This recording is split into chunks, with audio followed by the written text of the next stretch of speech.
Hello everyone, welcome back to the channel. और आज मैं निकल रहा हूँ दिल्ली से। मेरी फ़्लाइट है प्राग के लिए। तो एक्चुअली मेरा पोस्ट डॉक में हो गया है आफ्टर पीएचडी, तो वो मुझे ज्वाइन करना है अभी। तो मैं उसके लिए बहुत ही शॉर्ट नोटिस पे मुझे निकलना पड़ रहा है। मेरा अभी वीज़ा लगा था, तो मैं आ गया हूँ। सिक्योरिटी चेक इन हो गया है और मैं अंदर आ चुका हूँ इस समय। और अब आगे फ़्लाइट में चलना है। फ़्लाइट थोड़ी डिले भी चल रही है। तो काफ़ी इमोशनल मोमेंट था घर से निकलते टाइम भी। और मैं वहाँ से शताब्दी से आया पहले दिल्ली, और फिर अभी आ गया हूँ दिल्ली रेलवे स्टेशन से यहाँ पे एयरपोर्ट पे। और देखते हैं कैसा लगता है वहाँ पे। वहाँ सुना है काफ़ी टेम्परेचर काफ़ी डाउन है, तो काफ़ी मैंने शॉपिंग वगैरह भी की है अपने लिए। कुछ जैकेट ख़रीदे हैं जो कि इसमें पहना भी आऊँ। ऊपर से नीचे जो मेरा अटायर है वो डिकैथलॉन का ही है।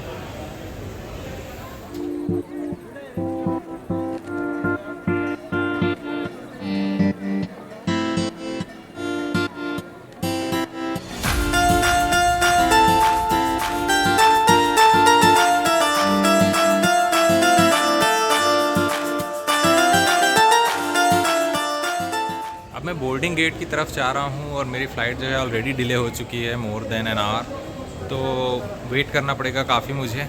देखते हैं क्या होता है, कैसे और डिले ना हो, क्योंकि ये फ़्लाइट जो कल गई थी वो और डिले गई थी, लगभग 9:30 बजे गई थी। तो आई होप आज उतनी डिले नहीं होगी, क्योंकि मेरी कनेक्टिंग फ़्लाइट है। मुझे यहाँ से इस्तांबुल जाना है, फिर इस्तांबुल से प्राग। तो ज़्यादा डिले होगा तो फिर उधर भी प्रॉब्लम हो जाएगा। तो देखते हैं कैसा रहता है, लेट्स सी।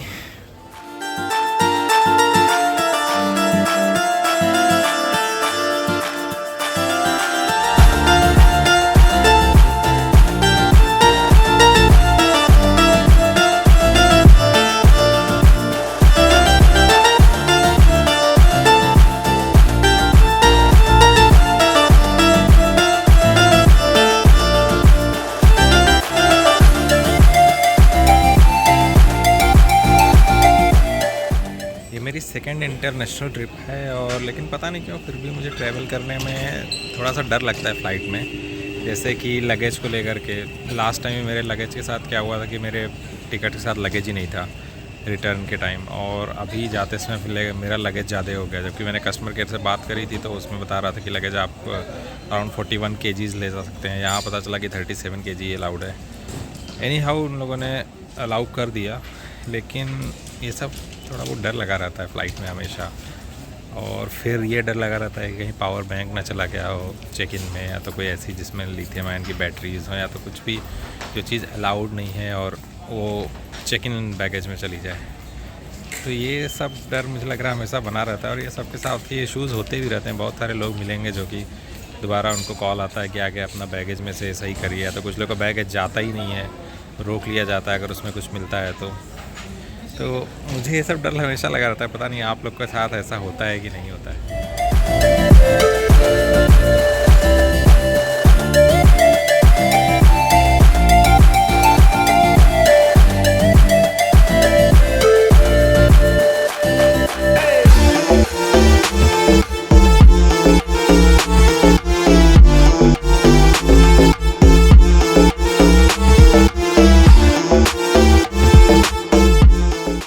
इस्तांबुल में जस्ट लैंड हुए हैं और हम लोग, और मेरी जो फ़्लाइट है 140 की है, तो वेट कर रहा हूँ मैं। एक्चुअली ये आ गए थे, जो फ़्लाइट के अटेंडेंट हैं वो हम लोग को लेने आए हैं कि जो इस फ़्लाइट में जो प्राग वाले उतरे हैं वो चले जाए। बस कुछ ही देर में हम लोग उस फ़्लाइट में बोर्ड हो जाएंगे, और फिर आई थिंक वो 2 घंटे लेती है यहाँ से प्राग का। सो विद इन टाइम प्राग पहुँच जाएंगे। ये फ़्लाइट थोड़ी सी डिले हो गई, 9 बजे चली थी, बट ठीक है। यहाँ ज़्यादा देर वेट नहीं करना पड़ा इस्तांबुल एयरपोर्ट पर।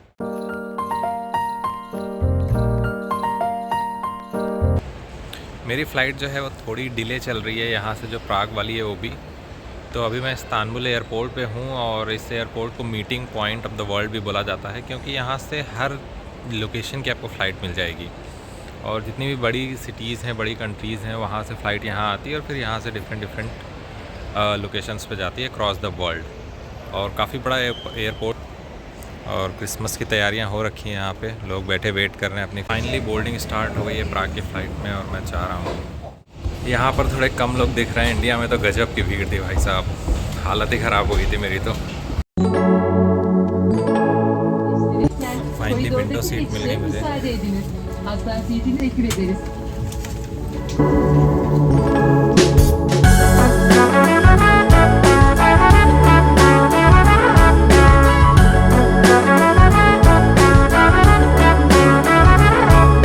प्राग लैंड होने के बाद मुझे टाइम नहीं मिला था एक्चुअली कि मैं कुछ रिकॉर्ड कर पाऊँ एयरपोर्ट पे।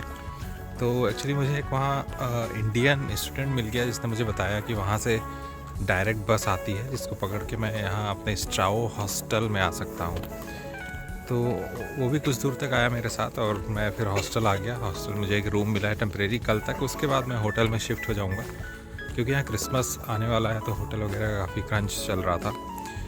तो हॉस्टल ये कैंपस में मैं थोड़ा सा घूम रहा हूँ। खैर यहाँ कैंपस क्या होता है, ऐसा कोई क्लोज्ड कैंपस नहीं होता है और काफ़ी ठंड है, कोहरा देख सकते हैं आप। और खाने के लिए यहाँ एक रेस्टोरेंट था, मेस टाइप का है, स्टूडेंट्स के लिए वो मेस भी है और पे करके भी आप खा सकते हैं। तो मैंने वहाँ एक बर्गर खा लिया है अभी, बर्गर फ्रेंच फ्राइज़ यही था और राइस वगैरह भी ऑप्शन था, बट तो चेक में लिखा था तो उतना कुछ समझ में नहीं आ रहा था मुझे।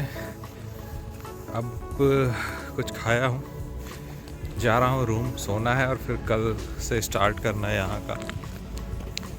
काफ़ी ठंडी है लेकिन इतनी भी नहीं है कि अभी तक मुझे तो ठीक ही लगा। इतना तो हम लोग दिल्ली और यूपी में भी झेलते ही है, 5-7 डिग्री तो रहता ही है। तो अभी तक मुझे तो कुछ ऐसा खास नहीं लगा है। हो सकता है कभी स्नोफॉल वगैरह हो, माइनस में टेम्परेचर जाए तब तो इशू होगा। हालांकि जो रूम है उसमें तो हीटिंग होती है, सेंट्रलाइज्ड हीटिंग पूरी रहती है, तो अंदर तो कुछ भी नहीं पता चलता है, जो है थोड़ा बहुत बाहर ही है बस। This is my first day in Prague और मैं अब यहाँ से निकल करके, जिस हॉस्टल में मुझे एक रूम मिला था एक दिन के लिए, यहाँ से निकल के अब मैं होटल में जा रहा हूँ जहाँ पे मैं कुछ दिन और रहूँगा जब तक कि मुझे कोई फ़्लैट ना मिल जाए रेंट पे।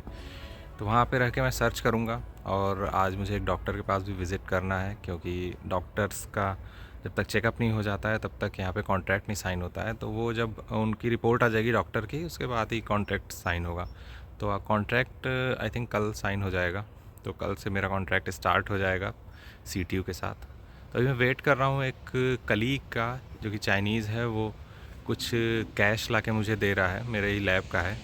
तो फिर उसके बाद मैं यहाँ से निकलूँगा और मैं सोच रहा हूँ कि ऊबर बुक कर लेता हूँ। ऊबर इजी हो जाएगा मुझे क्योंकि लगेज काफ़ी हैवी है मेरा। कल रात को मुझे काफ़ी प्रॉब्लम हो गई थी उसको उठाने में।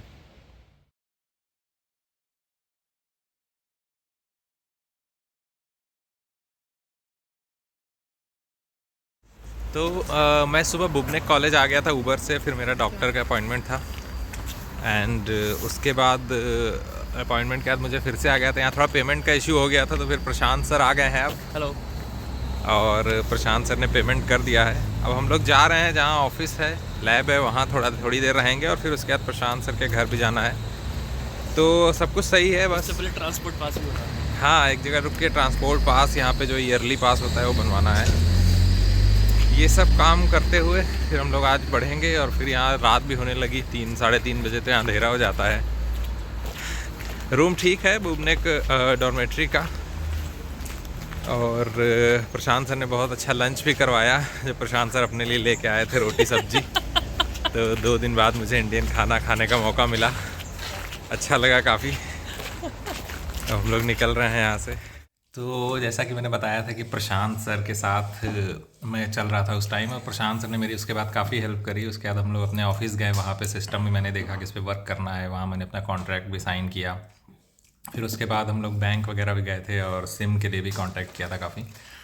तो प्रशांत सर फिर अपने घर लाए हैं, काफ़ी अच्छा घर है और भाभी जी ने हम लोग को बहुत चाय पकौड़ी बहुत ही टेस्टी बना के खिलाएंगे। ये भाभी जी थैंक यू भाभी जी, आपने बहुत अच्छी चाय और पकौड़ी बनाई है। चाय तो मैंने छोड़ दी थी लेकिन अब लग रहा फिर से स्टार्ट करना पड़ेगा। यहाँ पीनी पड़ेगी, ठंड बहुत पड़ती है। प्रशांत सर के लिए एक गिफ्ट भी लाए हैं, प्रशांत सर और भाभी जी के लिए, जो कि बैग में है। वो भी निकालेंगे तो वो भी आप लोग को दिखाएंगे। तो प्रशांत सर और भाभी जी के लिए मैं एक गिफ्ट लेके आया हूँ इंडिया से, जो कि बहुत ही ज़्यादा फेवरेट है प्रशांत सर का, bhujia packet. Thank you. Bhujia ज़्यादा बड़ी नहीं ले आ पाए क्योंकि थोड़ा सा रिस्ट्रिक्शन वेट, अरे बहुत है भाई, तो इस वजह से ये 4 पैकेट लाया हूँ मैं। प्रशांत सर को हैंड ओवर कर देता नहीं मैं। थैंक यू भाई, थैंक यू। ठीक है प्रशांत सर। इसकी एनर्जी बूस्टर है मेरे लिए। तो अच्छा लग रहा है, आई होप आप पसंद करेंगे इसको। बहुत पसंद है, मतलब स्पेशली मुझे ये वाली भुजिया बहुत पसंद है, इसलिए मैंने मंगवाई थी ये। ये थोड़ी भुजिया लेके रखा। चलिए थैंक यू, ओके। बेस्ट। बहुत अच्छा लगा प्रशांत सर और भाभी जी से मिलके। डिनर भी बहुत अच्छा बना था, टेस्टी, और मज़ा आ गई। इंडियन फूड खाने को मिला। खैर अभी तो मुझे 2 ही दिन हुए हैं इंडियन फूड, मतलब घर से निकले। और अब मैं वापस जा रहा हूँ अपनी डॉर्मेट्री में। वहाँ पर सुने यहाँ लेट नाइट तक मेट्रो ट्रैम सब मिलती रहती है, कोई इशू नहीं है, और सेफ्टी का भी कोई इशू नहीं है। तो अब यहाँ अभी 9 ही बज रहा है। खैर यहाँ काफ़ी सन्नाटा हो जाता है, मतलब बहुत ही लिमिटेड लोग दिखाई देते हैं। खैर ये एरिया तो काफ़ी अच्छा है यहाँ, तो फिर भी लोग दिख रहे हैं। तो मैं निकल चुका हूँ, थोड़ी देर में, आधे घंटे में लगभग मैं यहाँ से डॉर्मेट्री पहुँच जाऊँगा। And this is the end of this blog, जिसमें मैंने पूरा कवर किया इंडिया से लेकर के यहाँ तक का। और कल से एक नई जर्नी स्टार्ट होगी। आज तो काफ़ी बिजी था मैं सब कुछ अरेंज करने में, तो एक नई जर्नी में फिर आप लोग को मैं दिखाता चलूँगा क्या क्या हो रहा है मेरे साथ, कैसे चीज़ों को मैनेज कर रहा हूँ मैं। और let's see you guys, bye bye.